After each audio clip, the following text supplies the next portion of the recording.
Look at this face. A mouth stretched open in absolute terror.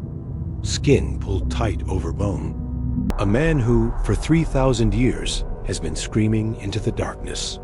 He cannot stop. He will never stop.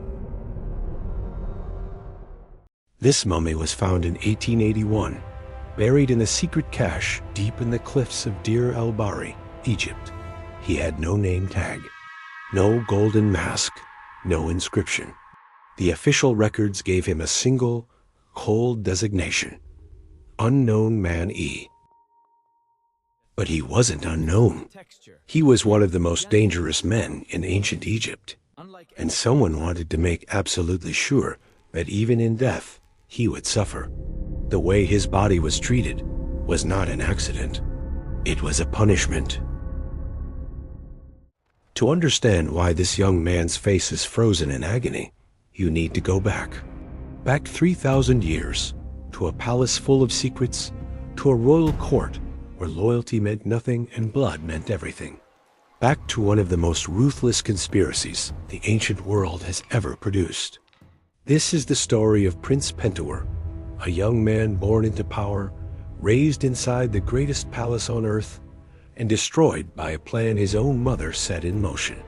He tried to murder his own father, and what Egypt did to him in return, no one could have imagined, not even him. His name was erased from every official record. His soul was denied passage to the afterlife, but his scream, frozen in ancient flesh and bone, survived everything they threw at him.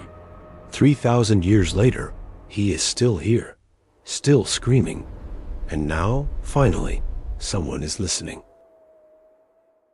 The year is approximately 1155 BC. Egypt is holding together, but only just. Foreign invasions have been repelled, but at enormous cost. The treasury is strained. The priesthood grows more powerful by the year. And inside the walls of the royal palace, something far more dangerous than any foreign army is quietly taking shape.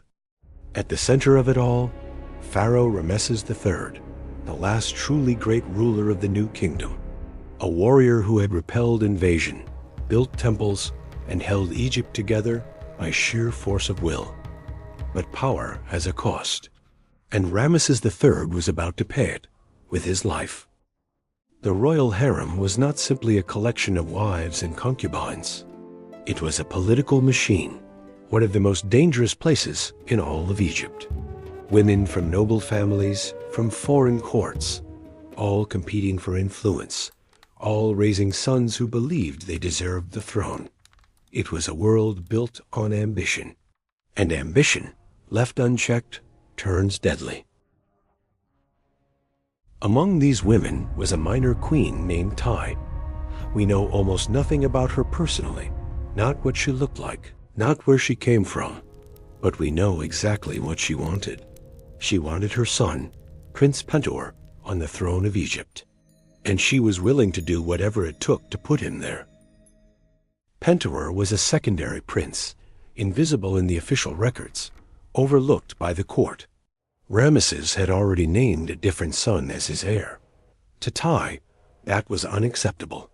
So she began to build a network, slowly, carefully, in secret.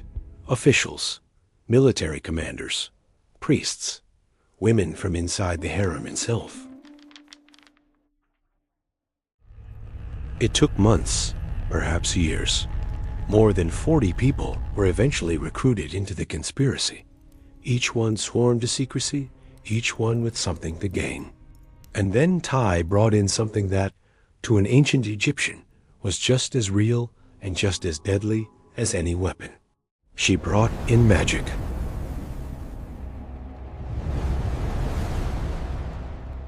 In ancient Egypt, magic, called Heka, was not superstition. It was a force as real as the Nile, as real as the sun. The conspirators believed that before they could physically reach the pharaoh, they first needed to break him down, to sever his connection to the gods and strip away his divine protection. They commissioned wax figurines, small effigies of Ramesses and his guards, made to be cursed, pierced, and destroyed. They wrote incantations on papyrus designed to paralyze, to blind, to drain the will to resist. One conspirator later confessed he had been ordered to make figures of wax and cast spells to, in his own words, disable the limbs of the people. Using magic against a pharaoh wasn't just treason. It was a cosmic crime, a direct assault on Maat, the divine order holding all of creation in balance. The gods, the Nile, the harvest, the very fabric of reality. These conspirators knew the weight of what they were doing, and they did it anyway. The physical plan ran alongside the magical one. The assassination was timed around a royal festival, a moment of disruption when schedules broke down and guards could be drawn away from their posts. Ty's network had people placed at every key point inside the palace walls. Everything was in position. The moment had come. In 2012, a CT scan of the mummy of Ramesses III revealed what Egyptologists had long suspected. Beneath 3,000 years of linen and resin, a deep, precise cut across his throat, nearly 4 centimeters wide, down to the bone. Ramesses III was not simply a king who died in his sleep. He was murdered. The conspiracy had worked, at least in part. But Egypt did not collapse. The plot was uncovered, before, during, or immediately after the killing, and Ramesses IV, the rightful heir, moved fast. Courts were convened. Testimony was recorded. Every name was written down, and a reckoning unlike anything Egypt had seen in generations began. The trial of the Harem Conspirators is recorded on what scholars call the Turin Judicial Papyrus, one of the most remarkable legal documents to survive from the ancient world. It names more than 40 individuals, high officials, harem women, military officers, priests, each one brought before the court, each one judged, each one sentenced. The charges read like something from a modern political thriller: corruption, bribery, incitement to armed revolt, and the deliberate use of dark magic against the throne of Egypt. The punishments were severe. Most of the senior conspirators were executed. Others were given what the papyrus coldly describes as a self-inflicted death, forced to take their own lives. And then there was Pentawer, the prince at the very center of everything. The young man whose crown his mother had tried to buy with blood, magic, and betrayal. He was found guilty. He was permitted to die by his own hand. The papyrus does not say how. Most scholars believe it was poison, though the exact method remains unknown.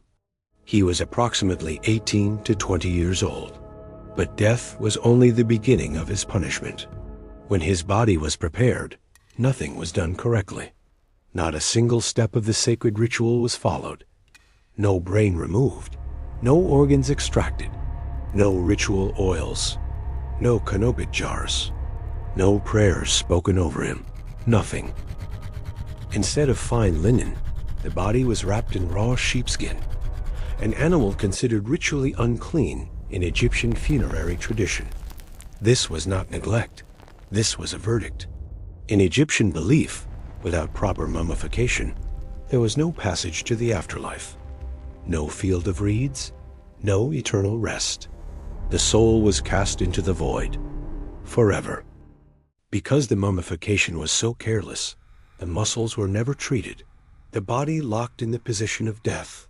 Most scholars believe the open mouth reflects exactly that: muscles contracting, jaw falling, flesh hardening around a final desperate moment. He has been screaming for 3,000 years. His name was Pentawer, and he is screaming still,